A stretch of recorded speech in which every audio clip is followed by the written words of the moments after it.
زہرا تیری آنکھیں بھول کب پائی حسین،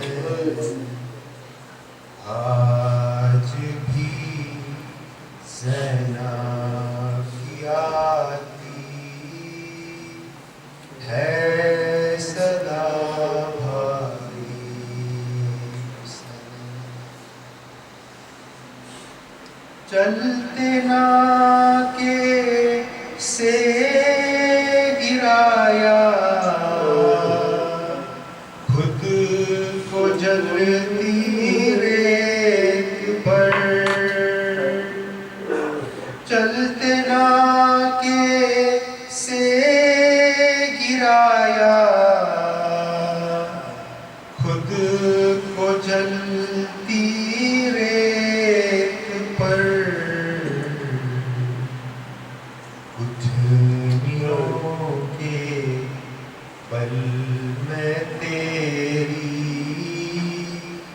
لاش تک آئی حسین، بس میں گھبرائی تھی خنجر تجھ پہ چلتا دیکھ کر، بس میں گھبرائی تھی خنجر تجھ پہ چلتا دیکھ کر،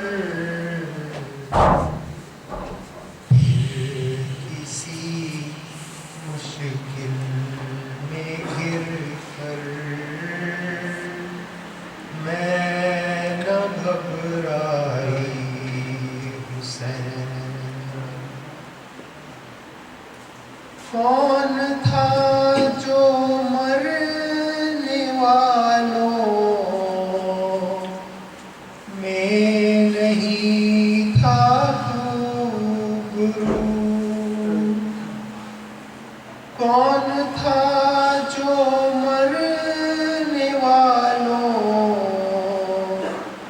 میں نہیں تھا خوبرو، بھولنے بیٹھی تو کس کس کی نہ یاد آئی حسین، بہہ رہے تھے آنکھ سے آنسو تیری رخسار کے وقت، پھر کوئی آنسو نہ ٹپکا، آنکھ پتھرائی حسین، ہاتھ میں کوزے لیے سب آسماں تکتے رہے، ابر نے ایک بوند پانی کی نہ برسائی حسین، دور افتادہ سفر سے لوٹ کر میں نے نوے ٹھنڈا پانی جب پیا بس تیری یاد آئی حسین، ٹھنڈا پانی جب پیا بس تیری یاد آئی حسین، آج بھی زینب کی آتی ہے صدا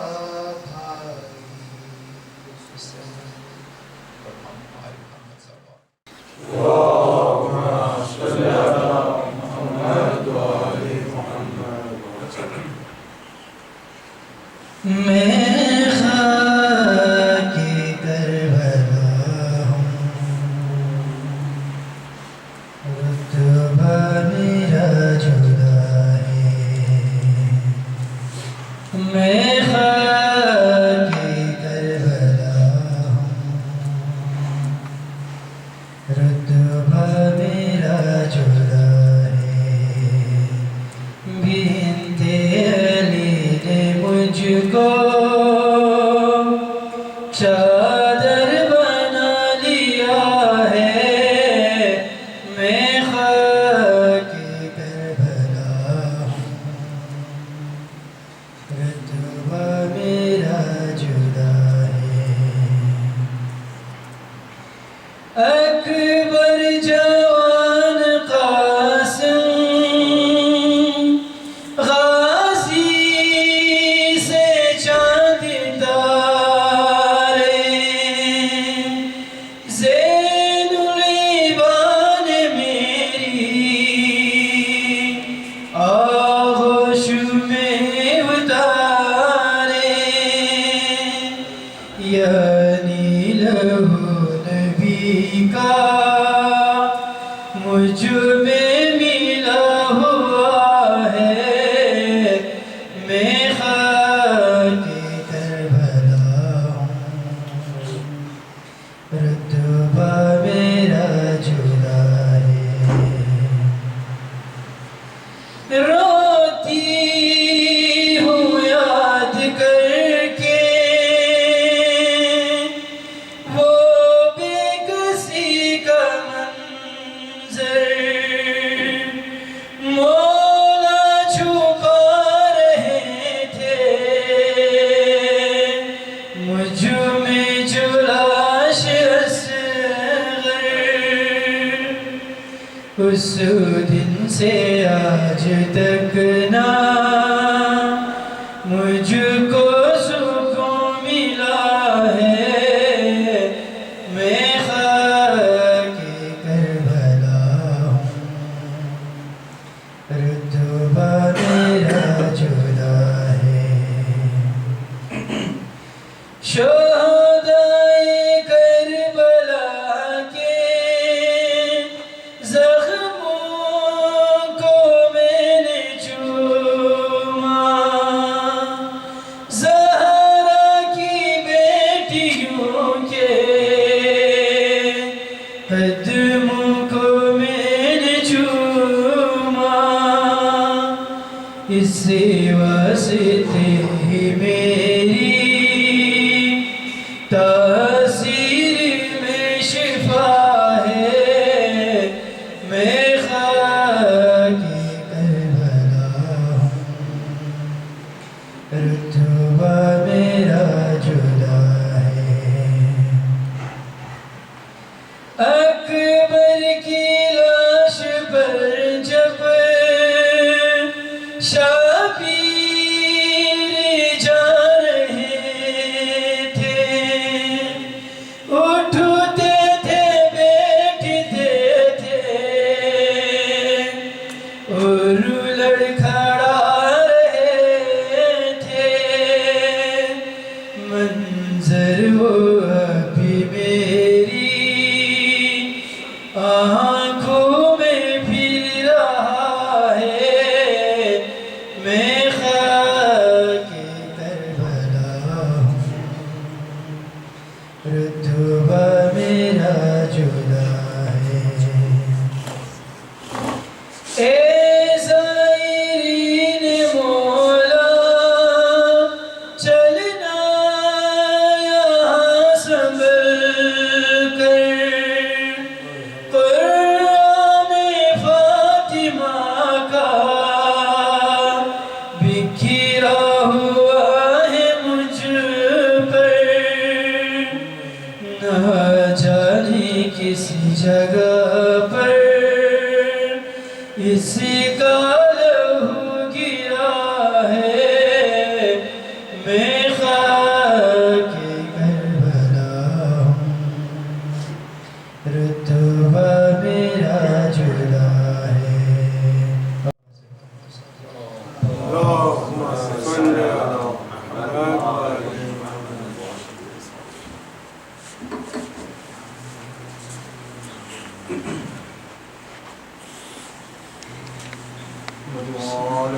محمد صلوات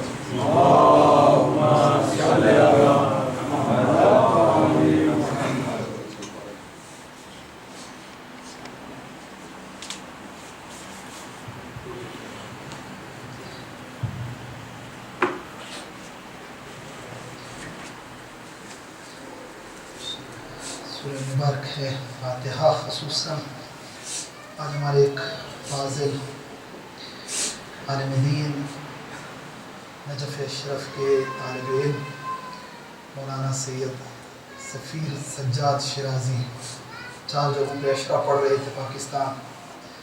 بہت اچھے خطیب، بہت نیک، بہت عزادار سید. پاکستان سے فارغ التحصیل تھے، نجف میں تھے. ہادی ٹی وی کی کربلا 40 ٹرانسمیشن کئی دفعہ کر چکے تھے. شاید آپ مومنین نے دیکھا بھی ہوگا لیکن نام سے واقف نہیں تھے. آج پاکستان میں ان کا روڈ ایکسیڈنٹ ہوا. ایک مجلس پڑھ لی تھی، دوسری مجلس کے لیے جا رہے تھے. کالا لباس پہنا ہوا تھا، بالکل کچھ 30 پلس ایئر ان کی ایج تھی، 28-30 کے لگ بھگ. مرحوم سید نے 2 چھوٹے چھوٹے یتیم چھوڑے ہیں، اور لاسٹ خبر تک ان کی بیوہ اور ان کے یتیم ابھی نجف میں ہیں. سید مجلس پڑھنے گئے ہوئے تھے. ان کی بلندی درجات کے لیے بے شک کہ وہ امام کے پاس پہنچ گئے ہیں. بزرگ کہتے ہیں اگر محرم میں کوئی عالم دین، کوئی ذاکر دنیا سے چلا جائے تو گویا ایسا ہی ہے جیسے امام نے اپنے پاس بلا لیا ہے اپنا ذکر سننے کے لیے. اس مرحوم کو یاد کرتے ہوئے آپ کے اپنے مرحومین، وہ مومنین جن کا کوئی فاتحہ پڑھنے والا نہیں، اور وہ ہمارے تمام دوستان جو اس محفل اور اس فرش عزا کے بچھانے میں زحمتیں اٹھا رہے ہیں، وہ تمام، اور جو نظر و نیاز کا اہتمام کر رہے ہیں، ان سب کے مرحومین کو یاد کرتے ہوئے سورہ مبارک فاتحہ.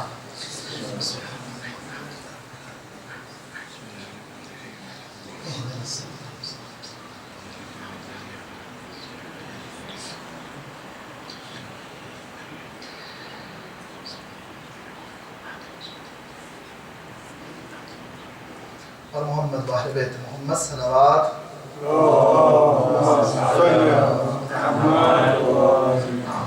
بارے دیگر اپنے دعاؤں کی استجابت، اسلام مسلمین کی فتح و نصرت، کفار و منافقین کی نیست و نابودی، دعاؤں کی استجابت، حاجات کی برابری کے لیے بلندتر صلوات.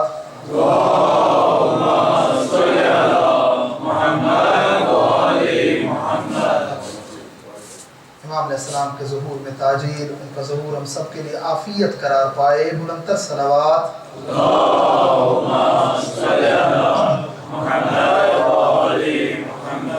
اعوذ باللہ من الشیطان اللعین الرجیم. بسم اللہ الرحمن الرحیم.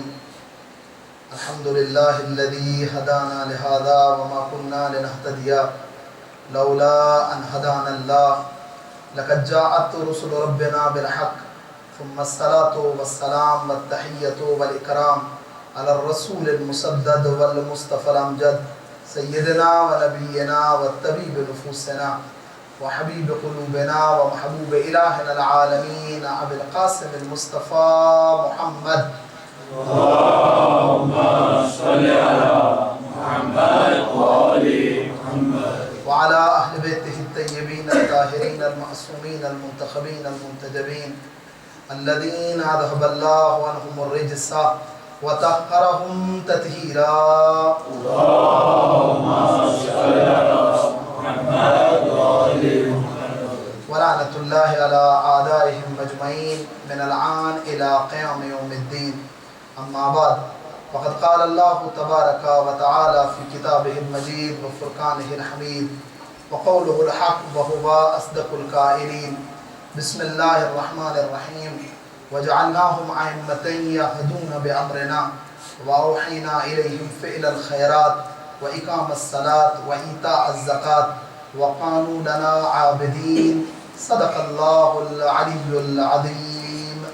اللهم صل على محمد وآل محمد. السلام علیکم ورحمۃ اللہ وبرکاتہ.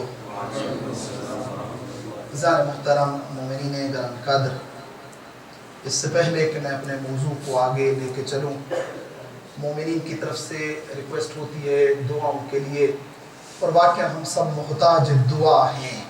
یہ ایام بھی اور یہ مقام بھی دونوں استجابت دعا کی جگہ ہیں۔ خلوص نیت کے ساتھ آج کا دن بہت بڑا دن تھا، اکثر ہمارے دوستوں اور مومنین نے روزہ رکھا ہوا تھا۔ خداوند متعال آپ سب کی عبادات کو قبول فرمائے۔ خدایا بحق امام حسین تمام عزاداران کی عزاداری کو قبول فرما، ان کی دعائیں مستجاب فرما، ان کی حاجات کو پورا فرما۔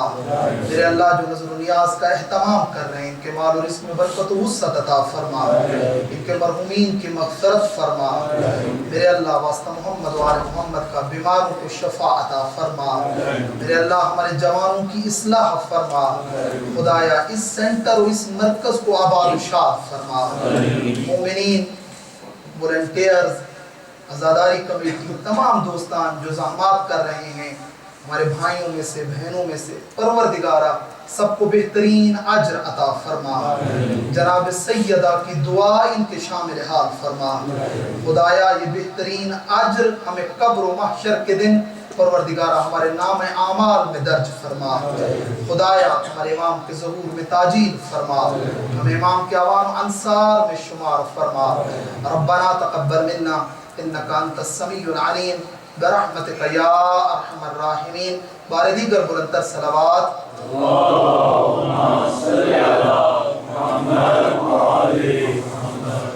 زان محترم مومنین گرامی قدر، کل سے باقاعدہ ہم نے اپنے موضوع کا آغاز کیا تھا اور آپ کی خدمت میں دو چیزیں بیان کی تھیں کہ اگر کوئی بھی انسان ان دو چیزوں کی طرف توجہ کرے تو یہ دو چیزیں انسان کی ہدایت، اس کی کامیابی اور اس کی نجات کا ذریعہ ہیں، اور ان دونوں چیزوں کو ہم نے امام کے کلام سے آپ کی خدمت میں بیان کیا تھا۔ ہماری گفتگو کا موضوع ان آنے والے دنوں میں بھی اور کل کے دن بھی یہی تھا، ہدایت اور ضلالت قرآن مجید اور امام حسین کی نگاہ میں۔ امام حسین نے ہدایت کو، امام حسین علیہ السلام نے نجات کو ایک اپنی اور دوسروں کی اصلاح میں رکھا ہے کہ جب تک میں خود اپنی اصلاح کی طرف نہیں آؤں گا، میں خود جب اپنے آپ کو ٹھیک کرنے کی طرف نہیں آؤں گا تو کسی بھی صورت میں خیر کی طرف نہیں جا سکتا۔ اور اسی کے ساتھ ساتھ فرد کے لیے بھی، قوم کے لیے بھی، ہر ایک کے لیے ضروری ہے کہ وہ اپنی نجات اور اپنی کامیابی اور اپنی ہدایت کے لیے اپنے آپ کو بھی امر بالمعروف کرے، اور جہاں تک ممکن ہو سکے اپنے رشتہ داروں اور دوستوں کو بھی امر بالمعروف کرے، کہ جس کو ہم نے آپ کی خدمت میں عرض کیا تھا۔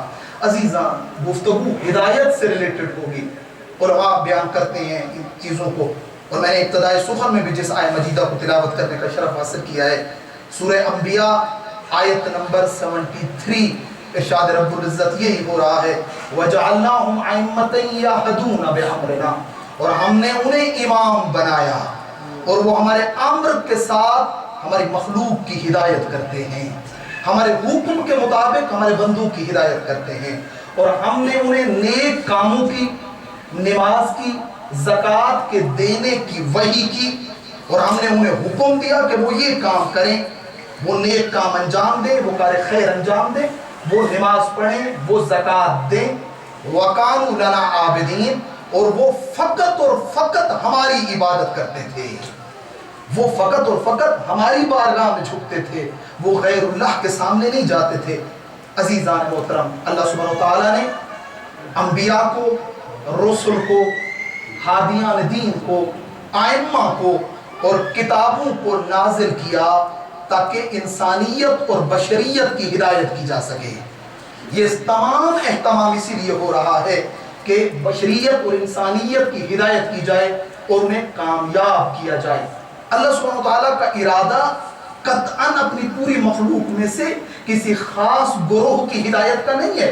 ایسا نہیں ہے کہ خدا ایک گروہ کو چاہتا ہے ہدایت کرے اور دوسرے کو چاہتا ہے گمراہ کر دے۔ اللہ سبحانہ وتعالیٰ اپنی پوری مخلوق کی ہدایت چاہتا ہے، اس لیے قرآن مجید میں ارشاد رب العزت ہوتا ہے وَهُدًى لِلنَّاسِ، ہم نے قرآن مجید کو بھیجا ہے ہدایت انسانیت کے لیے، یہ انسانیت کی ہدایت کے لیے آیا ہے، نہ کہ کسی ایک فرد کی ہدایت کے لیے آیا ہے۔ عزیزان، اگر آپ آئیں اور غور کریں اور ان چیزوں کی طرف دیکھیں تو واضح پتہ چل جاتا ہے کہ اللہ سبحانہ وتعالیٰ کا ارادہ تمام کو بہشت میں لے کے جانے کا ہے۔ اور اتنی مہم ہے یہ ہدایت انسانیت کی اور بشریت کی. آپ آئیں اور نگاہ کریں جو آیات مجیدہ اس چیز کو بیان کر رہی ہیں. بہت ساری دعائیں، ابھی بھی ہم نے ایک دعائے کمیل پڑھی ہے، بہت ساری دعائیں ہمارے مذہب میں موجود ہیں.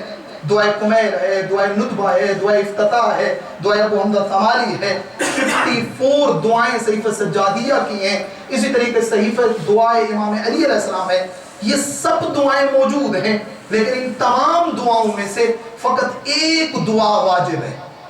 تمام دعائیں اگر کوئی نبی پڑھے تو کوئی مسئلہ نہیں ہے، لیکن ایک دعا کا پڑھنا واجب ہے. اور وہ دعا جس کا پڑھنا واجب ہے وہ یہی ہدایت کی دعا ہے کہ جس کو ہم 5 ٹائم 5 نمازوں میں 10 مرتبہ بارگاہ خدا میں کہتے ہوئے نظر آتے ہیں. اہدنا الصراط المستقیم، خدایا تو نے ہماری سیدھے راستے پہ ہدایت کرنی ہے. ہم 10 مرتبہ اللہ سبحانہ وتعالیٰ نے اس دعا کو رکھا ہے کہ ہماری اٹینشن کا اس طرف ہونا بہت ضروری ہے. اگر انسان کی توجہ اپنی ہدایت کی طرف نہیں ہوگی تو پھر گمراہی میں دیر نہیں لگے گی، پھر ضلالت کی طرف جانے میں دیر نہیں لگے گی. ہم نے کل بھی آپ کی خدمت میں عرض کیا تھا امام حسین کا مقصد ہی ہدایت ہے. تمام انبیاء کو اللہ سبحانہ وتعالیٰ کا بھیجنے کا مقصد ہی ہدایت ہے کہ بشریت ہدایت پا جائے، بشریت ہدایت کی طرف چلی جائے. بزرگان دین اور علماء فرماتے ہیں یہاں پر، وہ کہتے ہیں انسان کا سب سے بڑا نقصان اور لاس یہ نہیں ہے کہ اس کو مالی طور پہ کوئی نقصان ہو جائے. انسان کا سب سے بڑا نقصان یہ نہیں ہے کہ اس کا $10,000 ڈوب گیا، اس کا $50,000 ڈوب گیا، اس کی کمپنی بند ہو گئی، اس کی فیکٹری بند ہو گئی.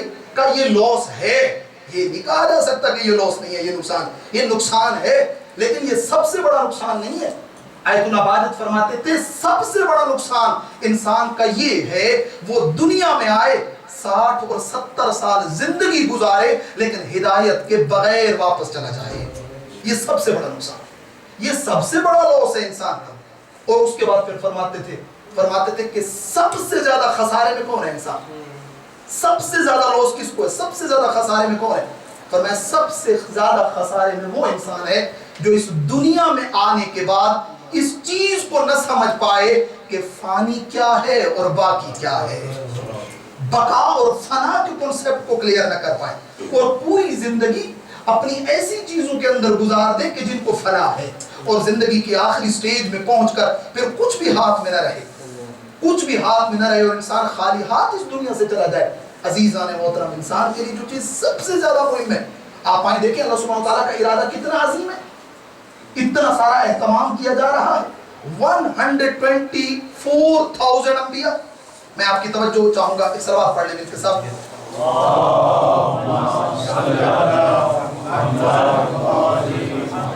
تو عرض کر رہا تھا آپ کی خدمت میں، آپ اگر چاہتے ہیں اس موضوع کی اہمیت کی طرف آپ آئیں اور نگاہ کریں تو اس موضوع کی اہمیت اسی چیز سے واضح ہو جاتی ہے کہ اللہ سبحانہ وتعالیٰ کتنا بڑا اہتمام کر رہا ہے.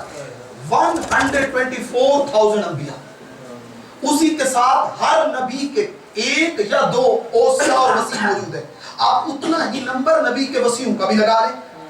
یہ سب کچھ کیا جا رہا ہے، ہر نبی پہ ایک بک بھیجی جا رہی ہے تاکہ کل کو کوئی یہ نہ کہہ سکے پروردگارا میں تو ہدایت لینا چاہتا تھا، ہدایت کا سامان نہ ہوا تھا. اسی لیے بزرگان دین اور علماء کہتے ہیں اس سے پہلے کہ وہ ہدایت لینے والوں کو خلق کرے، ہدایت دینے والے کی آدم کی صورت میں پہلے بھیجا ہے تاکہ کوئی یہ نہ کہہ سکے ہدایت دینے والا نہیں تھا. اس لیے آدم کو نبی بنا کے پہلے بھیجا تاکہ لوگوں کو ہدایت مل سکے، لوگوں کو جو ہے وہ آگاہی مل سکے اور لوگ راہ مستقیم پہ چل سکیں.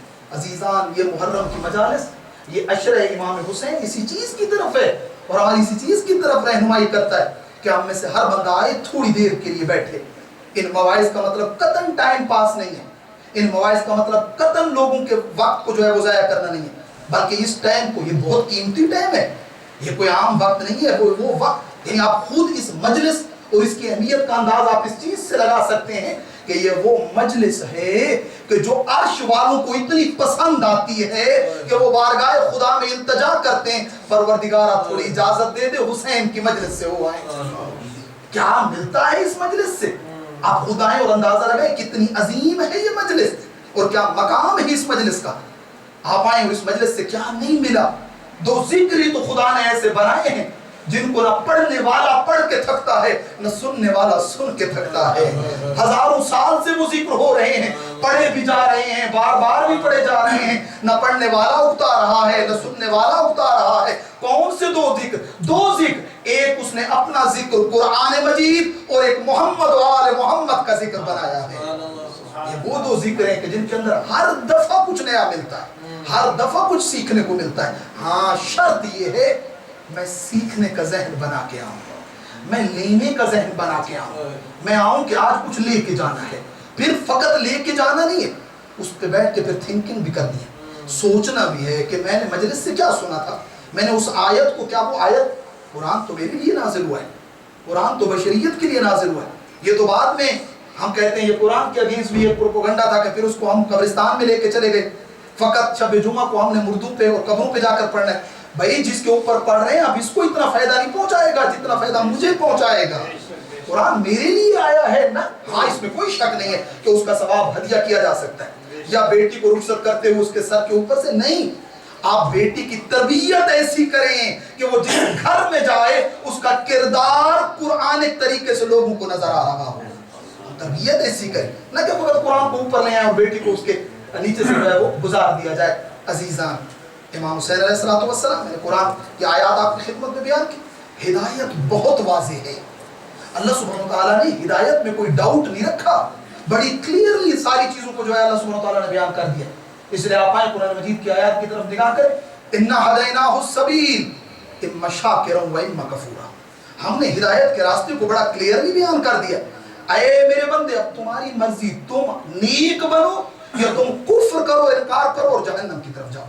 اب یہ تمہارے اوپر ڈیپینڈ ہے. ہم نے ہدایت میں کسی چیز کی کوئی کمی نہیں رکھی, اور اتنی مہم تھی یہ ہدایت بشریت کہ سید الشہداء نے مدینہ چھوڑا ہے, امام نے مکہ چھوڑا ہے. دونوں ہولی پلیسز ہیں, دونوں عظیم ترین بارگاہیں ہیں. امام چھوڑ کر کہاں ہیں؟ کربلا کے جنگل میں. اور آپ آئیں دیکھیں امام کو کتنا مہم ہے یہ ایڈوائز اور یہ نصیحت اور یہ موعظہ.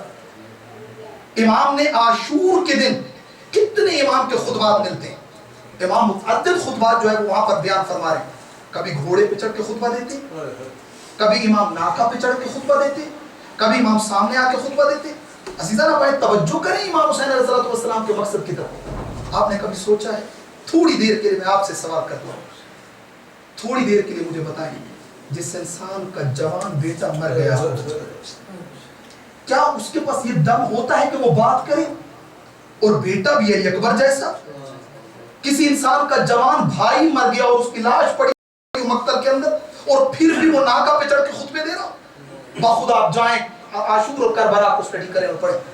آخری وقت تک امام نے خطبے دیے, آخری وقت تک امام کی خواہش تھی کوئی نہ کوئی رائے ہدایت پہ آ جائے, کوئی نہ کوئی خیر کی طرف آ جائے. عزیزان ہمارا موضوع ہدایت ہے, اور آج جنرلی چند چیزیں آپ کی خدمت میں بیان کرنی. اس پوری دنیا کے اندر کوئی بھی چیز ایسی نہیں ہے. اب توجہ ہماری طرف رکھیے کہ سروات پڑھنے مل کے سب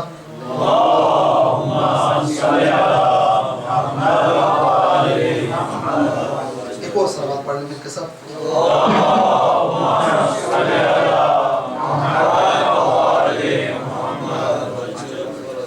عرض کر رہا تھا خدمت میں, دنیا کے اندر کوئی بھی چیز ایسی نہیں ہے جس کی انسان خواہش کرے اور وہ چیز بغیر کسی شرط و کنڈیشن کے انسان تک پہنچ جائے.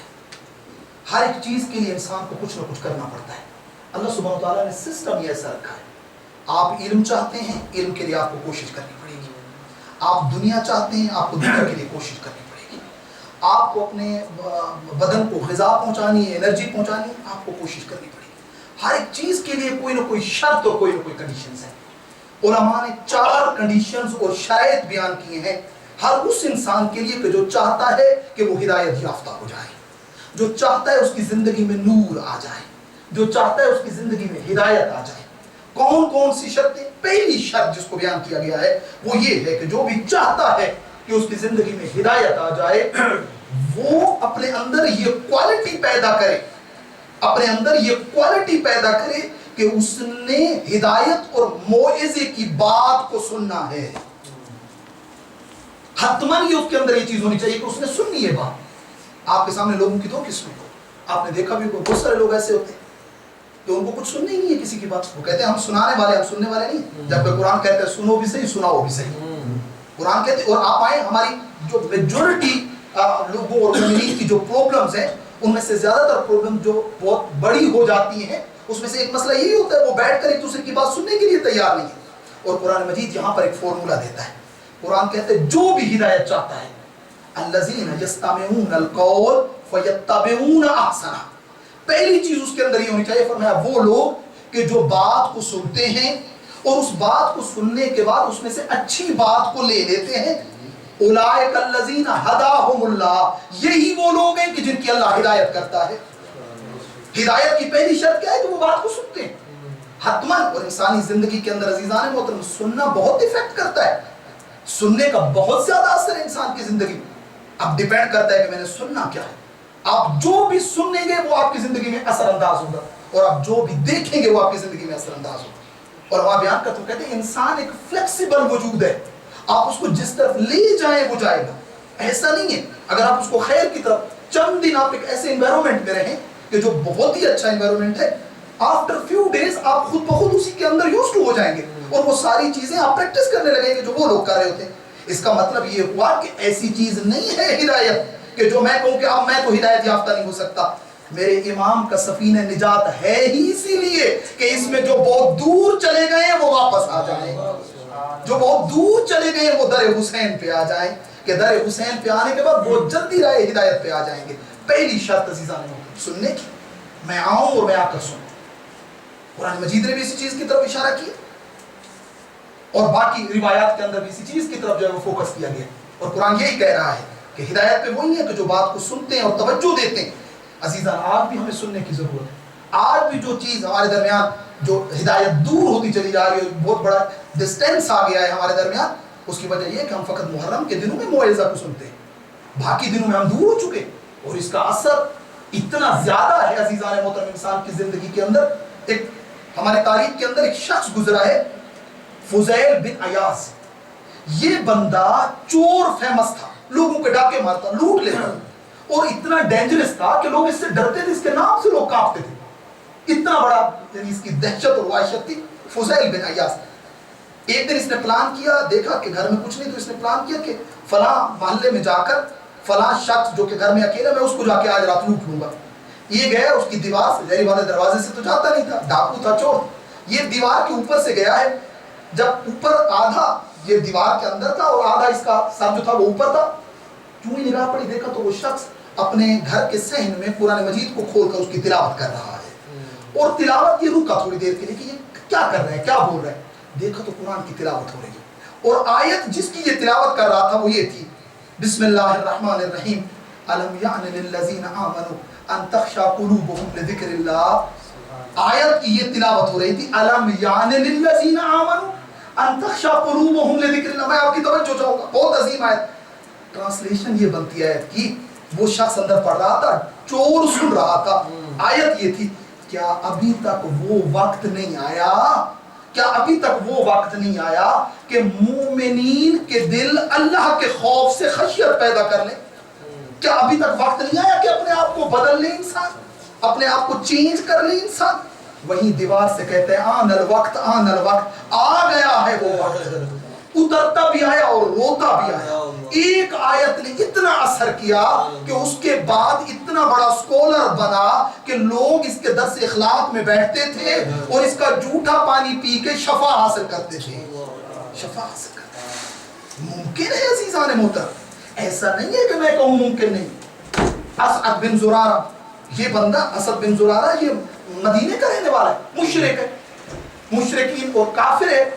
یہ بندہ جو ہے وہ ان کو خطرہ ہوا اور یہ مکہ آئے, مکہ کے مشرکین کے پاس ہیلپ لینے کے لیے.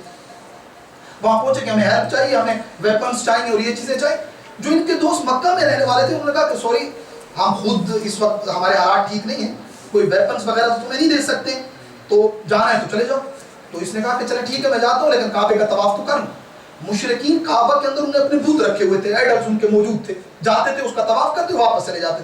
کہا کہ ٹھیک ہے جاؤ, خیال کرنا. کہا کیوں؟ کہا آج کل وہ ہمارے قریش کے خاندان, ہاشم کے خاندان سے ایک بندے نے نبوت کا دعویٰ کیا ہے, وہ اپنے آپ کو مکہ کے حرم کے قریب کعبہ کے قریب کھڑے ہو کر اور کچھ آیتیں پڑھتا ہے جس سے لوگوں کو گمراہ کرتا ہے. کہا پھر میں کیا کروں؟ کہا جاؤ ضرور, طواف بھی کرو ضرور, لیکن کانوں میں کوٹن ڈال کے جانا, کانوں میں کوٹن ڈال کے جانا, تاکہ اس کی کوئی دیکھیں پتہ ہے. آپ اس جو جملہ ہے جو یہاں پر ضروری ہے جس کو سمجھنا وہ یہ ہے کہ ایفیکٹ بہت زیادہ ہے سننے کا انسان کی زندگی پہ. اگر انسان کوشش کرتا ہے کہ بات کو سنے تو اس کا اثر ہے انسان کی زندگی پہ. ہاں اگر آج میری عادت یہ بن چکی ہے کہ میں نے میوزک سننا ہے تو ظاہری بات ہے پھر میوزک ہی اثر ہوگا. اگر میری عادت بن چکی ہے میں نے غیبت سننی ہے, میں نے مسخرہ سننا ہے, میں نے لوگوں کے شکوے سننے, تو پھر ظاہری بات ہے انہی کا اثر میرے دل پہ ہوگا. اور اگر میرا دل اور میرے کان قرآن سننے کے عادی ہو گئے ہیں, آپ آئیں اسی امام کو دیکھیں, مدینہ سے لے کر 100 سے اوپر آیات ہیں, بلکہ اس سے بھی زیادہ جو امام نے مدینہ سے لے کر عاشور تک جن کو امام نے تلاوت کیا ہے, ایک پورا عشرہ ہے وہ آیات جو امام حسین علیہ السلام نے اس سفر میں تلاوت کی. ہم اس امام کے ماننے والے ہیں جس نے ایسا قرآن پڑھا ہے کہ کائنات میں کوئی پھر ویسا قرآن نہ پڑھ سکا. امام نے قرآن کیسی تلاوت کی, ہم لوگوں کے سنا پہ قرآن کی تلاوت کی, اور اس کا چاہنے والا ہو اور وہ گھر میں کبھی قرآن کو کھول کے نہ دیکھے. عزیزان یہ قرآن اثر کرتا ہے. خیر یہ گیا اور کانوں میں کوٹن ڈالا ہوا تھا, اس نے پہلا چکر مکمل کیا. دوسرا دیکھا تو رسول خدا کھڑے ہوئے تھے, حتیم جو کہ خانہ کعبہ کے ساتھ جو حضرت اسماعیل اور باقی انبیاء کی قبریں بھی ہیں وہاں پر, حضور وہاں ٹیک لگا کر کھڑے ہو جاتے تھے, قرآن کی تلاوت کرتے تھے. تیسرے چکر پہ اس نے کہا, خود ہی سوچا, کہا یار تو بڑا لمسن ہے یار, وہ بات سننے پہ کوئی کھا تھوڑا جائے گا تجھے, یہ تو بالکل احمقانہ چیز ہے کہ تم نے کانوں میں کوٹن ڈالی ہوئی. او بھائی سن تو صحیح, تیری مرضی عمل کر یا نہ کر, تیری مرضی تو اس کو لے یا نہ لے, لیکن سن تو لے بات کو, کہہ کیا رہا ہے. قریب آیا رسول خدا کے, سلام کیا, رسول خدا کے پاس گیا, کانوں سے کوٹن نکالی تو کہا کہ آپ کون؟ کہا میں محمد ابن عبداللہ ہوں, میں آخری نبی ہوں. تو کہا کہ تم کیا لے کر آئے ہو؟ آپ کو ایڈریس دے رہا ہوں, وقت نہیں ہے کہ میں نے آیات کی طرف جو آگے جانا ہے. پیغمبر اسلام نے سورہ انعام کی آیت نمبر 151 سے لے کر 153 تک کو 3 آیتیں پڑھی کہ میں یہ ساری چیزیں لے کر آیا ہوں اپنے رب کی طرف سے, کہ جس میں جنرل میسج یہ تھا کہ ایک اللہ کی عبادت کرو, ماں باپ کا احترام کرو, بے گناہ قتل نہ کرو, خدا کی عبادت اور ورشپ کرو, صلہ رحمی کرو, ظلم نہ کرو, اپنے بچوں کو فقر و غربت کی وجہ سے ان کے گلے نہ جو ہے وہ دباؤ اور ان کا قتل. یہ ساری باتیں تو بہت اچھی ہیں. پیرنٹس کی کا رسپیکٹ کرنا, ایک دوسرے کے رائٹس کا خیال رکھنا, نیبر کا خیال رکھنا, ایلڈر کی رسپیکٹ دینا, بچوں کو مارنا نہیں, یہ ساری چیزیں تو بہت اچھی ہیں. اخلاق کے ساتھ پیش آنا, غیبت, یہ ساری چیزیں تو بہت اچھی ہیں. یہ کہنا تھا, اسی وقت کہا کہ میں تیرے پاس کھڑا ہوں, تو اپنا کلمہ پڑھا, میں تیرا کلمہ پڑھنے کے لیے تیار ہوں. چند 3 آیات کو سنا ہے, آیت نمبر 151 سے لے کر 153 تک کو 3 آیتوں کو پڑھا. یہ اسعد بن زرارہ تھا, سنا, مدینہ واپس گیا. فرسٹ ڈیلیگیشن جو حضور کے پاس آیا ہے مدینہ سے مکہ, مولا آپ ادھر مشکل میں ہمارے پاس آئے جائیے, یہی اسعد بن زرارہ تھا. یہ سننے کا فائدہ تھا عزیزان محترم. اگر سننا چاہیں گے اور پھر وہ چیزیں ہماری جو ہے وہ ہدایت کرتی ہوئی نظر آئیں گی. یہ پہلی شرط تھی. ہم اپنے آپ کو اس قابل بنائیں کہ ویک میں ایک دفعہ ہی کیوں نہ سے جس اسکالر کو ہم لائک کرتے ہیں, جس کو ہم پسند کرتے ہیں, حتیٰ اگر اس کو بھی نہیں تو قرآن مجید کو اٹھائیں, اس کو ٹرانسلیشن کے ساتھ اس کو تھوڑا سنیں اور دیکھیں قرآن ہم سے کیا کہہ رہے ہیں. ایک آیت, میں نہیں کہتا بہت زیادہ, لیکن آئیں اپنے آپ کو اس قابل تو بنائیں اور پھر اس پہ تدبر کیا جائے. یہ پہلی شرط. دوسری شرط کس کی ہدایت ہوتی ہے؟ ہدایت اس کی ہوتی ہے جو ہدایت کو چاہے. جب تک ہم میں سے کوئی ہدایت نہیں چاہے گا خدا ہدایت نہیں کرے گا, کیونکہ پھر اس نے قرآن مجید میں بیان کر دیا, کیا کہا, ان اللہ لا یغیر ما بقوم حتی یغیروا ما بانفسہم. وہ اس وقت تک کسی کو چینج نہیں کرتا جب تک وہ خود چینج ہونا نہ چاہے, جب تک وہ خود بدلنا نہ چاہے. یہ اس کا قانون ہے. پھر جب اس کے اندر وہ چیز آ جاتی ہے تو پھر تبدیلی میں کوئی دیر نہیں ہوتی ہے, تبدیلی میں وہ دیر نہیں کرتا. یہ چیزیں ڈیپینڈ کرتی ہیں ہمارے اوپر, میں چاہ رہا ہوں یا نہیں چاہ رہا ہوں. پھر وہ قرآن کیا کر مثالیں دیتا ہے, وہ قرآن میں 4 مثالیں دیتا ہے, یعنی 4 بندوں کی 2 مثالیں دیتا ہے. کن کن کی؟ ایک کو ہدایت نہیں چاہیے تھی اور ایک کو ہدایت چاہیے تھی. 2 نبیوں کی بیویوں کو لے کر کوٹ کرتا ہے, حضرت نوح اور حضرت لوط کی بیویوں کو. اور قرآن مجید میں یوں ارشاد ہوتا ہے ان 2 بیویوں کے حوالے سے کہ یہ دونوں ہمارے 2 نبیوں کی بیویاں تھیں اور 2 ہمارے صالح نبیوں کی بیویاں تھیں. اگر ان میں ہدایت نہیں چاہی تو نبی کے گھر میں بیٹھ کر بھی جہنم گئی اور دو اور بیویوں کی قرآن مثال دیتا ہے, ایک حضرت آسیہ کی اور ایک حضرت مریم کی. کہتے ہیں آسیہ کی طرف نگاہ کرو, وہ ہمارے دشمن کے گھر میں اگر کہتی ہے خدایا میری ہدایت کر, تو میں فرعون کے گھر میں آسیہ کی ہدایت کر دیتا ہوں. یہ ہمارے اوپر ڈیپینڈ ہے عزیزان محترم. اگر ہم چاہیں گے, اگر ہم نہیں چاہیں گے تو پھر کچھ بھی نہیں ہوگا. امام حسین, مگر دیکھیں ایک مجلس میں پڑھ رہا ہوں, ایک خطبہ میں دے رہا ہوں, اور ایک مجلس امام حسین پڑھ رہے ہیں. زمین تا آسمان فرق ہے, معصوم کا کلام, اس کے باوجود لوگوں پہ اثر کیوں نہیں کرتا تھا؟ جب نہیں چاہیں گے تو پھر معصوم کی بات بھی اثر نہیں کرے گی. مگر کم لوگ تھے, کم سے کم روایت کے مطابق 30,000 لوگ تھے کربلا کے اندر, اور امام نے کم از کم عاشور کے دن 5 سے 6 خطبے دیے. کیوں اثر کیا ہے؟ اور ساتھ میں کون ہے؟ علمدار ہے وفا, حضرت عباس ساتھ کھڑے. امام بار بار خطبے دے رہے ہیں لیکن اثر نہیں ہو رہا. حضرت عباس نے خانہ کعبہ کی چھت پہ کھڑے ہو کر خطبہ دی, اثر. عزیزان, جب دل مشکل پیدا کر دیتا ہے, جب دل کے اندر مشکل, اس لیے آپ آئیں سورہ یونس کی ورس نمبر 57 کی طرف آپ نگاہ کریں. یا ایھا الناس قد جاءتکم موعظۃ من ربکم, اے لوگوں تمہارے رب کی طرف سے ایڈوائز اور موعظہ یہ قرآن کی صورت میں تمہارے پاس آ چکا ہے. وشفاء لما فی الصدور, ہم نے اس کے اندر دلوں کی شفا کو رکھا ہے, اس کے اندر دلوں کی شفا ہے. وَهُدًى وَرَحْمَةً لِّلْمُؤْمِنِينَ, اس میں ہدایت بھی ہے اور اس میں مومنین کے لیے رحمت بھی ہے. اگر آپ آیت کو آپس میں جوڑیں گے تو دیکھیں پہلے کس چیز کو رکھا ہے, بعد میں کس تیسری اور چوتھی. فرمایا یا ایھا الناس قد جاءتکم موعظۃ من ربکم, پہلی بات موعظہ ہے, تمہیں سننا پڑے گا. جب تک تم قرآن کے قریب نہیں جاؤ گے تو تمہیں ہدایت نہیں ملے گی. پھر اس کے بعد فرمایا اس موعظے کا اور قرآن کا اثر کس پہ ہوتا ہے؟ فرمایا اس کا اثر تمہاری آئیز پہ نہیں ہوتا, تمہارے ایئرز پہ نہیں ہوتا, تمہاری زبان پہ نہیں, اس کا ڈائریکٹ اثر تمہارے دل پہ ہوتا ہے. کیوں؟ فرمایا جب دل ٹیڑھا ہو جائے تو پھر زبان اور ہاتھ کا کنٹرول چلا جاتا ہے. یہ دل ہی تو ہے جو تمہارے تمام پارٹس آف باڈی کو کنٹرول کرتا ہوا نظر آتا ہے. اور حشام نے یہی تو دلیل دی تھی امامت کے وجود کے اوپر, کہ جب قاضی بصرہ مسجد بصرہ میں بیٹھ کر لوگوں کو بتا رہا تھا کہ رسول کے بعد امامت کی ضرورت نہیں ہے, حشام جو کہ امام صادق کا شاگرد ہے, امام نے خود اس کو بلایا تھا اور بلا کے کہا تھا حشام وہ مناظرہ تو سنا جو تو نے قاضی بصرہ کے ساتھ کیا تھا. کہا مولا آپ کے سامنے لب کشائی, مولا آپ کے سامنے جرأت کروں. فرمایا میں اماموں کے حکم دے رہا ہوں. وہاں پر جب حشام کو حکم ملا ہے, حشام کہا کہ مولا میرا اس وقت سن چھوٹا تھا, کام عمری میں تھا, میں وہاں گیا تو وہ کہہ رہا تھا امامت کی ضرورت نہیں ہے, امامت کی ضرورت رسول کے بعد کسی چیز کی بھی ضرورت ہے, لوگوں کی مرضی وہ جس کو چاہے بنا دے. حشام کہتے ہیں میں نے اسے ایک سوال پوچھا تھا, میرے سوال عجیب بھی تھے. پہلا سوال حشام نے یہی کیا تھا تیری آنکھیں ہیں؟ اس نے کہا میں اتنا بڑا اسکولر ہوں تو کیسا سوال مجھ سے پوچھ رہا ہے؟ کہا تیری آئیز ہیں؟ ہاں میری آئیز ہیں. کہا سوال بنتا ہے یا نہیں بنتا؟ ہاں سوال تو ہے. کہا ٹھیک ہے پھر پوچھنے دو مجھے, تیری آئیز ہیں کہاں ہیں؟ کہا کیا کرتا ہے اس سے؟ کہا اس سے کلر دیکھتا ہوں, کلروں کے درمیان پھر میں فرق کرتا ہوں کہ یہ کلر وائٹ ہے, یہ گرین ہے, یہ ریڈ ہے, یہ یلو ہے, چیزوں کو جو ہے اس سے تشخیص دیتا ہوں, یہ انسان ہے, یہ حیوان. کہا کہ تیرے کان ہیں کہاں ہیں؟ کہا اس سے کیا کرتا ہے؟ کہا اس سے آوازیں سنتا ہوں, پتہ چل جاتا ہے یہ آواز جو ہے وہ انسان کی ہے, یہ آواز حیوان کی ہے, یہ جاندار کی ہے, یہ بے جان کی ہے. کہا اوکے. تیرا ناک ہے کہاں ہے؟ کہا اس سے کیا کرتا ہے؟ کہا اس سے اسمیل جو ہے وہ میں دیکھتا ہوں کہ یہ اسمیل اچھی ہے, یہ اسمیل بری ہے.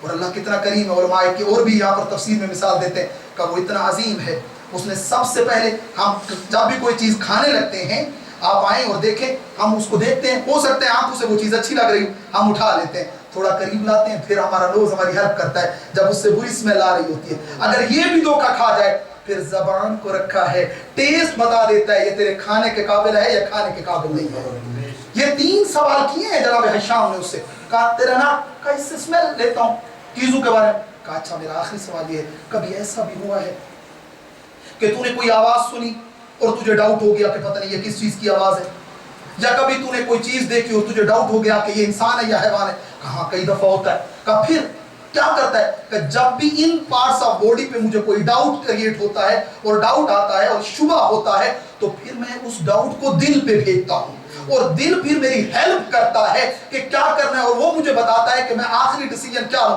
کہا پھر دل کا کیا مقام ہوا؟ کہا دل امام ہے ان چیزوں کا, دل ان چیزوں کو لے کے چلتا ہے. کہا مجھے تیری سمجھ نہیں آ رہی, تو ایک 6 فٹ کی باڈی کے بارے میں کہہ رہا ہے, اللہ نے اس کو امام کے بغیر نہیں چھوڑا, پوری کائنات کو امام کے بغیر کیسے چھوڑ سکتا ہے؟ امام کے بغیر کیسے چھوڑ سکتا ہے؟ حتماً یہاں پر امام کی ضرورت ہے اور امامت کی ضرورت ہے. عزیزان محترم, آپ آئیں دیکھیں خود آئے مجیدہ کیا کہ وَقَدْ جَاءَتْكُمْ مَوْعِظَةٌ مِّن رَّبِّكُمْ. پہلی بات یہ ہے کہ موعظہ آ چکا ہے. اب کسی چیز کی کوئی کمی نہیں ہے, کسی کے پاس کوئی ایکسکیوز نہیں ہے واپس کہ کوئی کہے خدایا میرے پاس بک نہیں تھی, خدایا میرے پاس کوئی گائیڈ نہیں تھا, خدایا کوئی مجھے بتانے والا نہیں تھا. نہ, یہ تمام ایکسکیوز ختم ہو جائیں گے وہاں پر, کیونکہ سب چیزیں ہمارے پاس آ چکی ہیں. اچھا اس کے بعد شفاء لما فی الصدور. اس قرآن کا کام یہ ہے کہ یہ ڈائریکٹ دل پہ اثر کرتا ہے. تم پڑھو گے تو اس کا نور تمہارے دل کو نورانیت کرتا ہے. اچھا پھر موعظہ شفاء للصدور, دلوں کا جو ہے وہ اس کا نور ہے, دلوں کی شفا. جب دل کو شفا مل جاتی ہے پھر تیسرا مرحلہ آتا ہے ہدن ورحمۃ للمؤمنین. پھر وہاں پر ہدایت ملتی ہے. جب تک دل ٹھیک نہیں ہوگا تب تک ہدایت حاصل ہی نہیں ہو سکتی. جب تک دل میں خدا اور ولی خدا کی محبت نہیں آئے گی تب تک جو ہے وہ ہدایت حاصل نہیں ہو سکتی. اور جب ہدایت انسان کو مل جاتی ہے پھر فورتھ نمبر پہ اللہ اپنی رحمت کے دروازوں کو کھول دیتا ہے. ہم میں سے ہر بندہ یہی سوال کرتا ہے مولانا زندگی میں سختی کیوں, زندگی میں مشکلیں کیوں, جو کام کرتا ہوں ٹھیک نہیں ہوتا, ٹیڑھا ہو جاتا ہے. کوئی دعا کرے نا کہ رحمت آ جائے زندگی. رحمت کا مطلب یہی ہے نا, رحمت یعنی اللہ کی رحمتوں کے دروازے کا کھل جانا. رحمت کا تعلق اسی چیز کے ساتھ ہے کہ انسان کی زندگی میں آسانیوں کا پیدا ہو جانا, اور نہ فقط دنیاوی اور فائنانشلی بلکہ وہاں پر ضرورت ہے کہ انسان کی ہدایت بھی اسی چیز کے ساتھ وابستہ ہے. لیکن یہ اس کا طریقہ اور یہ اس کی لائن. تو عزیزان محترم دوسری چیز کیا ہے ہدایت کے لیے؟ میرا چاہنا. جب تک میں چاہوں گا نہیں تب تک مجھے ہدایت نہیں ملے گی. میں نے آپ کی خدمت میں مثال پیش کی, جب تک نہیں چاہیے. اسی طرح ابو جہل حضور کا چچا ہے, ہدایت نہیں چاہیے, جہنم واصل ہوا. ادھر ابو ذر ہے, دور سے چلا ہے, بارگاہ رسالت میں آیا ہے, ہدایت چاہی تھی. ہدایت کے اس مرحلے پہ پہنچا کہ نبیوں کے سلطان یہ کہتے ہوئے نظر آئے, نہ آسمان نے سایہ کیا, نہ زمین نے کسی کو اپنے اوپر چلایا جو میرے ابو ذر سے بڑھ کر سچا, میرے ابو ذر سے بڑھ کر سچا. وجہ کیا تھی؟ چاہے گا تو پھر ملے گا, نہیں چاہے گا تو پھر یہ چیز ملے گی. یہ دوسری چیز. تیسری شرط اور تھرڈ کنڈیشن جو ہدایت کے لیے ضروری ہے عزیزان محترم, اس کے لیے پھر کوشش اور تلاش ہے. اگر میں ہدایت چاہتا ہوں تو پھر گھر میں نہیں بیٹھوں, پھر میں وہ تمام کام کروں کہ جو مجھے ہدایت کے قریب لے کے جائیں. پھر اس پہ قرآن مجید کی آیت موجود ہے. قرآن مجید کیا کہہ رہا ہے؟ قرآن کہہ رہا ہے کہ وہ لوگ کہ جنہوں نے ہمارے راستے پہ کوشش کی, وَلَنَهْدِيَنَّهُمْ سُبُلَنَا, ہم ضرور بر ضرور ان کی اپنے راستے پہ ہدایت کریں گے. جن لوگوں نے کوشش کی ہے وہاں پر کوشش اور سٹرگل بھی ضروری ہے. ہاتھ پہ ہاتھ رکھ کر میں آؤں مجالس میں شرکت کروں, حتماً میری ہدایت ہوگی. دو ٹائپ کی ہدایت, ایک مجھے انفارمیشن ملتی ہے, مجھے قرآن ملتا ہے, مجھے روایات ملتی ہیں. وہیں پہ اللہ سبحانہ وتعالیٰ نے اس مقام کو اتنا بابرکت بنایا ہے کہ حسین کے وسیلے سے ہدایت تکوینی بھی کر دیتا ہے, دلوں کو سیدھا بھی کر دیتا ہے خدا بندے. دو ٹائپ کی ہدایت, ہدایت تشریعی بھی ہے, ہدایت تکوینی بھی ہے. اسی لیے تو خمینی بت شکن کہتے تھے, وہ کہتے تھے تمہیں کیا پتا ان مجالس کی عظمت کا. وہ کہتے ہیں کہ جب ان سے پوچھا گیا آغا وہ بچے جو ایک دن یعنی وہ بیبی جو فرسٹ ڈے بورن ہے, ایک دن کا پیدا بچہ ہے, کہا اس کو بھی مجلس میں لے جائے, کہا ضرور لایا کرو. وہ ایک دن کا بچہ بھی رزق کے امام حسین کی معرفت کا اتنا لیتا ہے جتنا کوئی دوسرا بڑا لے کے جاتا ہے. خدا اس کو بھی وہی رزق عطا کرتا ہے. یہ رزق ملتا ہے عزیزان, وہ خاص نگاہ پڑتی ہے اللہ سبحانہ وتعالیٰ کی. یہ مجالس عام نہیں, ان کو عام نہ سمجھا جائے. تیسری چیز جو آپ خدمت میں بیان کی ہے وہ یہی ہے کہ میری کوشش بھی ہونی چاہیے. میرے اور آپ کے 8ویں امام مولا علی ابن موسیٰ الرضا علیہ السلام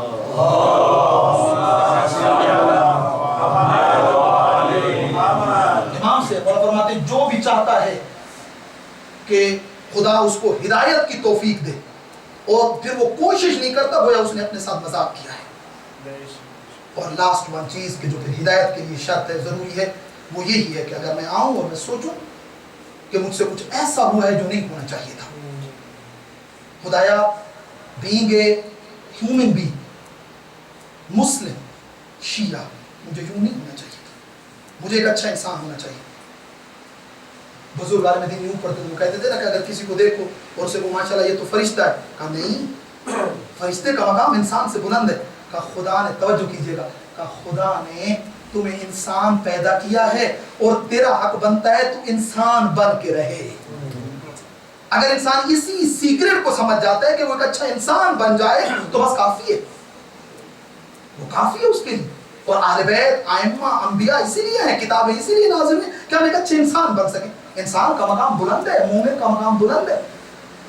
ایک اچھے انسان کا مقام ملائکہ سے بلند ہے. جب کسی نے میرے اور آپ کے سکھ امام سے پوچھا مولا ملائکہ کا مقام بلند ہے یا آپ کا؟ امام نے فرمایا کیا سوال کر دیا تمہیں؟ الملائکۃ خدامنا و خدام شیعتنا. فرمایا ملائکہ ہمارے بھی خادم ہیں اور ہمارے شیعوں کے بھی خادم ہیں. وہ ہماری بھی نوکری کرتے ہیں اور ہمارے شیعوں کی بھی غلامی کرتے ہیں. یہ مقام شیعہ کا بلند ہے عزیزان محترم. چوتھی چیز جو ضروری ہے وہ یہ میں آؤں اور سوچوں جو مجھے کرنا چاہیے تھا اگر وہ میں نے نہیں کیا اور وہ کام کیے تھے جو مجھے نہیں کرنے چاہیے تھے پھر ضرورت ہے کہ میں بارگاہ خدا میں معافی مانگوں. انسان کی ہدایت کے لیے ایک دیکھیں ہدایت کون دے گا؟ خدا دے گا. ہم نے اللہ سے ہدایت مانگنی ہے. ہدایت کس سے مانگ رہے ہیں؟ خدا سے مانگ رہے ہیں. غلطی کس کی ہے؟ نافرمانی کس کی ہے؟ خدا کی ہے. آپ نے کہیں دنیا میں کہیں دیکھا ہے کہ کسی بندے نے کسی بندے کا رائٹ ضائع کر دیا اس کو ناراض کر دیا اور پھر اسی وقت جا کر اس سے کہا مجھے یہ بھی دے دو؟ وہ دے گا؟ پہلا کام یہ کرے گا پہلے تو اس کو سوری بولے گا کہ دیکھو غلطی ہو گئی پہلی بات کو معاف کرو پچھلا سارا ختم کرو اب نئے سرے سے سٹارٹ کرتے ہیں جو ہو گیا سو ہو گیا تبھی کچھ ملے گا نا. معصوم فرماتے ہیں جو اب تک غلطیاں کر چکے تھے ایک دفعہ کہہ دو آج شب جمعہ بھی ہے شب مغفرت بھی ہے ایک مرتبہ امام حسین کے وسیلے سے کہہ دو الہی استغفر اللہ ربی واتوب الیہ. خدایا امام حسین کے وسیلے میں تیری بارگاہ میں معافی مانگتا ہوں. اور نے معافی تو مانگی ہے تو معافی ملی ہے.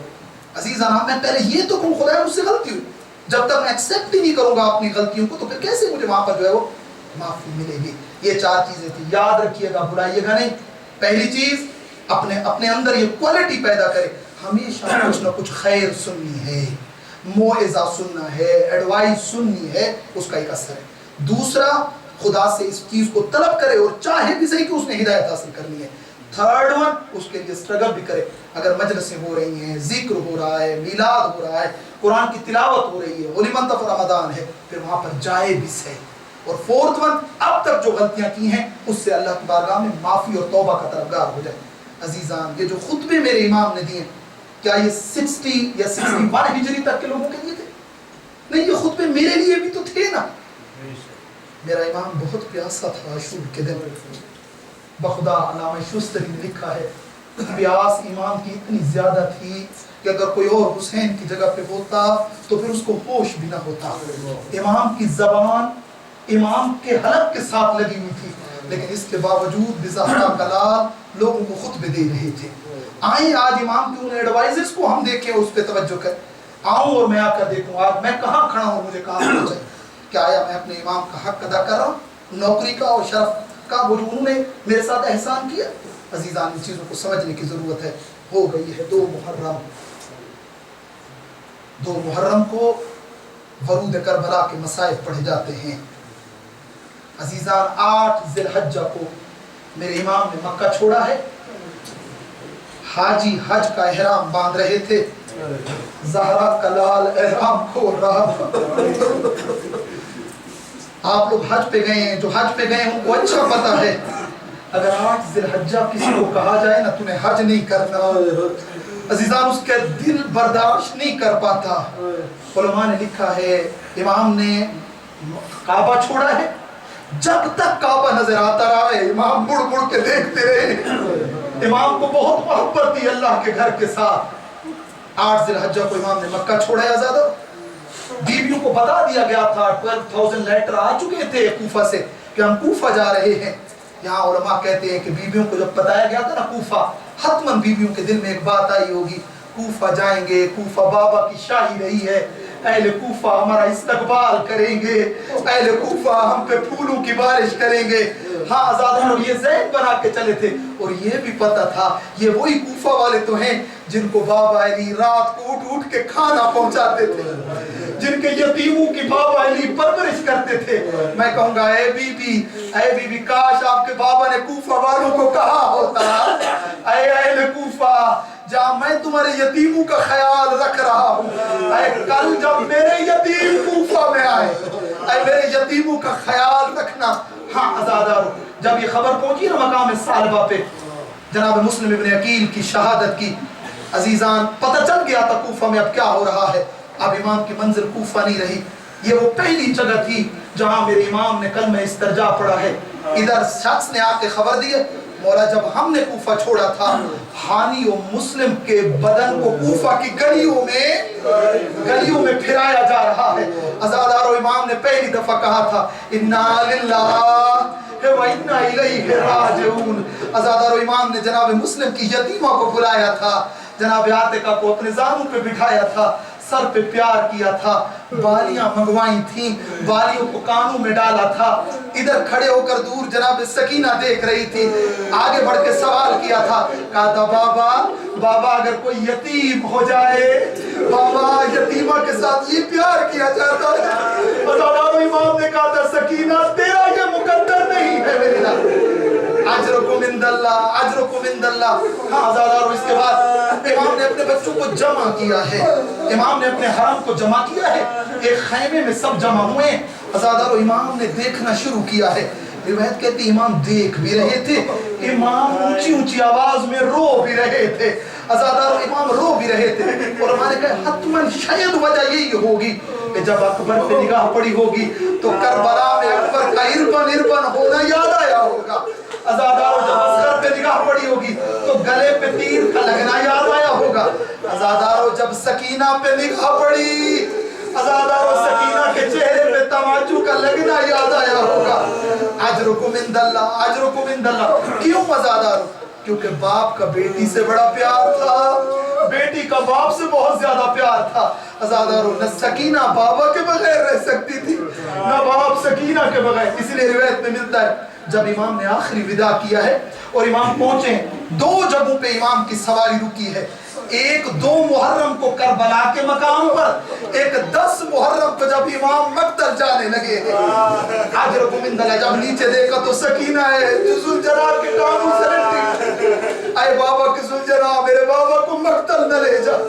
ہاں عزیزان, چھوڑ دیا سارا مسائب, پہنچا ہے امام کا کاروان کربلا. امام سواری پہ موجود ہے, ایک جگہ آئی, امام نے کوشش کی سواری آگے بڑھے. جتنی کوشش کرتے ہیں سواری آگے نہیں بڑھتی. بعض روایت میں ملتا ہے امام نے سواری بدلی, سواری ہے کہ آگے قدم نہیں اٹھاتی. امام نے کہا جہاں قریب کی بستی کے لوگوں کو بلایا جائے. قریب کی بستی کے لوگ آئے, ایک ضعیف کو لے کر آئے. امام نے پوچھا اس جگہ کو کیا کہتے ہیں؟ ایک شخص نے آگے بڑھ کے کہا مولا اسے حاضریہ کہتے ہیں. پھر امام نے کہا کوئی اس کا اور نام؟ کہا مولا اسے نئے نوا بھی کہا جاتا ہے. میرے امام نے کہا کوئی اس کا اور نام؟ کہا مولا اسے شط الفرات بھی کہا جاتا ہے. امام نے پوچھا کوئی اس کا اور نام؟ کہا مولا اسے کرب و بلا بھی کہا جاتا ہے. عزادارو کرب و بلا کا سننا تھا. میرے امام سواری سے اترنا شروع ہوئے, زبان پہ یہ جملے تھے اعوذ باللہ من کرب و بلا, اے میرے اللہ میں تیری پناہ مانگتا ہوں کرب و بلا سے. عزادارو امام اترے ہیں, خاک کربلا کو ایک مشت میں لیا, امام نے استشمام کیا اور سمیل کی. بالکل بابا علی نے بھی اسی طرح کیا تھا. امام نے خاک کو واپس ڈالا. امام علی بھی جب صفین سے گزر رہے تھے خاک کربلا کو اٹھایا تھا, امام نے استشمام کیا تھا, سمیل کیا تھا, اور پھر اونچی آواز میں رونے لگے تھے. کہا تھا اے میرے اصحاب یہ کربلا کی زمین ہے, یہاں میرا حسین اکیلا رہ جائے گا. میرے حسین کو مارنے والے بہت ہوں گے, میرے حسین کو کوئی بچانے والا نہیں ہوگا. عزادارو پہلا کام جو امام نے کیا ہے, امام نے سب سے پہلے قبیلہ بنی اسد کے لوگوں کو بلایا ہے. امام نے 60,000 درہم کی یہ کربلا کی زمین خریدی ہے جس پہ آج بھی زوار جاتا ہے. ہاں عزادارو, اس کے بعد پھر امام اٹھے, امام نے پھر تھوڑی خاک اٹھائی ہے. اس کے بعد امام نے اپنی غربت کی پہلی مجلس پڑھنا شروع کی ہے. عزادارو امام نے 2 مجلسیں اپنی غربت کی پڑھی ہیں, ایک 2 محرم کو, ایک 10 محرم کی رات. جو 2 محرم کو پڑھی ہے نا اس میں امام نے 4 سے 5 مرثیے پڑھے ہیں. عزادارو یہ مرثیے درد کے لیے کافی ہیں. پہلا مرثیہ امام نے یہ پڑھا, امام نے خاک کو اٹھایا, خاک کو کربلا کی زمین پہ پھینکا. امام کا جملہ یہ تھا ہا ہنا محط رحالنا, عباس میری بہنوں کی سواریوں کو بٹھا دو, حسین کا سفر ختم ہو گیا, اب حسین نے اس سے آگے نہیں جانا. عزادارو دوسرا مرثیہ امام نے یہ پڑھا ہا ہنا سفخت دماؤنا یا مسفخ دمائنا, ہاں یہ وہ جگہ ہے جہاں میرے جوانوں کا خون بہایا جائے گا. عزادارو بات خون کی ہو رہی تھی, کرنے والا حسین تھا, سننے سننے والی زینب تھی عزادارو بہن سے برداشت نہیں ہوتا جب بھائی خاک و خون کی بات کر رہا ہو. امام نے دوسرا مرثیہ یہ پڑھا ہاں یہی تو وہ جگہ ہے جہاں ہمارا خون گرایا جائے گا, یہاں میرے اکبر کا خون گرے گا, یہاں میرے عباس کے بازو گریں گے. تیسرا بیان کیا ہاں ہونا زب ہو اطفال لینا, یہ وہ جگہ ہے جہاں میرے اصغر کے گلے میں تیر لگے گا, یہ وہ جگہ ہے جہاں میرے قاسم کو پامال کیا جائے گا. عزادارو یہی وہ جگہ ہے جہاں میرے مہمانوں کو میرے اصحاب کو مارا جائے گا. عزادارو چوتھا مرثیہ کوئی بڑا عجیب تھا. علماء کہتے ہیں کربلا کی سرزمین پہ زلزلہ کیوں نہ آیا؟ چوتھا بین یہ تھا ہاں ہونا حد کو ہری میں نا, یہی تو وہ جگہ ہے جہاں میری زینب کے سر سے چادر اتار لی جائے گا, جہاں میری ام کلثوم کے سر سے مکنا اتار لیا جائے گا, یہی تو وہ جگہ ہے ہماری بہنوں کو لوٹ لیا جائے گا. خیام کو آگ لگا اجرکم اندل, خدا کسی غم میں نہ رلائے سوائے غم امام حسین کے. ہاں عزادارو آخری مرثیہ اور بین امام کا یہ تھا ہاں ہونا صبح نساؤنا, یہی تو وہ جگہ ہے جہاں حسین کے بعد اس کی بہنوں کو قیدی بنا کے لے جایا جائے گا, یہی تو وہ جگہ ہے جہاں میری زینب و کلثوم کے ہاتھوں میں رسیاں ڈالی جائے گی, انہیں بازار و دربار. عزادارو گویا امام بتا رہے تھے کربلا میں کیا ہونے والا ہے. ہاں عزادارو اس کے بعد امام نے حکم دیا حضرت عباس کو, خیام لگ چکے تھے, کہا عباس میری بہنوں کی سواریاں بٹھاؤ, علی کی بیٹی کو اتارو اور خیمے کی طرف لے کے جاؤ. عزادارو جو آئے ہوئے تھے امام کے انصار سب منہ دوسری طرف کر گئے. بنو ہاشم کے جوانوں نے ایک لین بنائی, علی کی بیٹیاں پردے کے اندر سے جانے لگی خیام کی طرف. عزادارو ادھر جناب زینب آئی ہیں, جناب زینب نے خیام میں پہلا قدم رکھا, بی بی کے رونے کی آواز آئی ہے, کہا یا حسین یا اخی حسین. امام خیمے میں آئے, کہا بھیا جس وقت سے اس زمین پہ قدم رکھا ہے میرا دل بہت گھبرا رہا ہے. حسین اس خیمے کی بیک سائڈ پہ کسی مزدور کے رونے کی آواز آتی ہے جو کہتی ہے ہائے میرا غریب بیٹا, ہائے میرا مظلوم بیٹا. آواز آئی زینب پہچان, ہم سے پہلے ماں فاطمہ آ چکی ہے, یہ ماں فاطمہ گریہ کر رہی ہے. ہاں عزادارو اس کے بعد امام نے قبیلے بنو اسد کے لوگوں کو بلایا. امام نے کہا اے بنی اسد کے لوگوں, بس آخری جملے ہیں مصیبت کے, کہا اے قبیلے بنی اسد کے لوگوں, زمین میں نے خریدی ہے, ہدیہ تمہیں کر رہا ہوں, بس میری 2 وصیتیں ہیں انہیں یاد کر لینا. اے بنی اسد کے لوگوں میری پہلی وصیت یہ ہے عاشور کے دن حسین مارا جائے گا.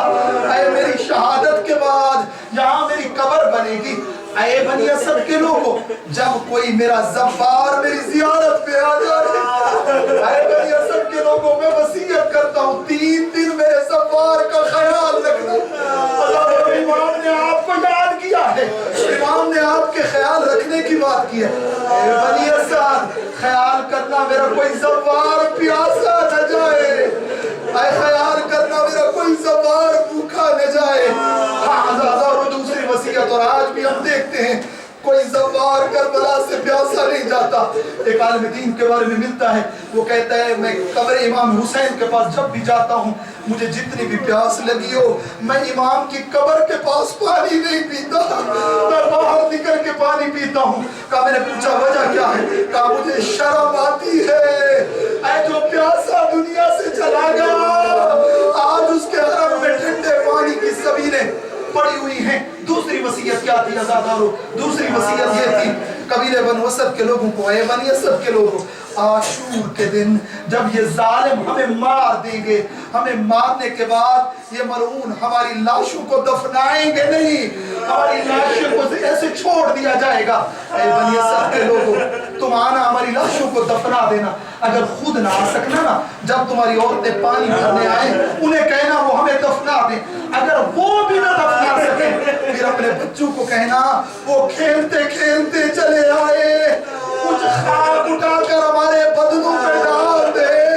عزادارو میں یہاں رک کے ایک سوال کروں گا, میں کہوں گا اے میرے مولا آپ نے جو وصیت کی تھی کیا کسی نے دفنایا, کیا کسی نے امام کی قبر کھو دی؟ نہ عزادارو 3 دن تک زہرا کے لال کی لال کربلا کے میدان میں پڑی رہی, خاکے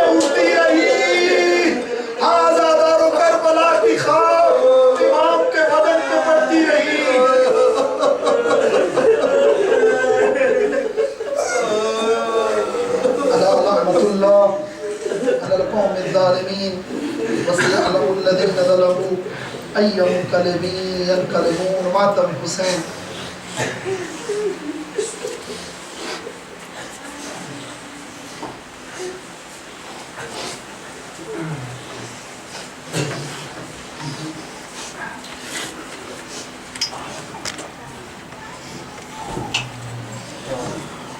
جب مجھے آپ کے خاطر ہے مارا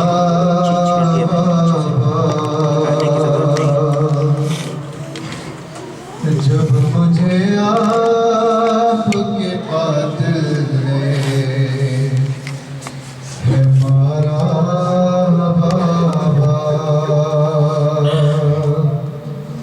ہر تماچے بے سکینہ نے ہر تماچے بے سکینہ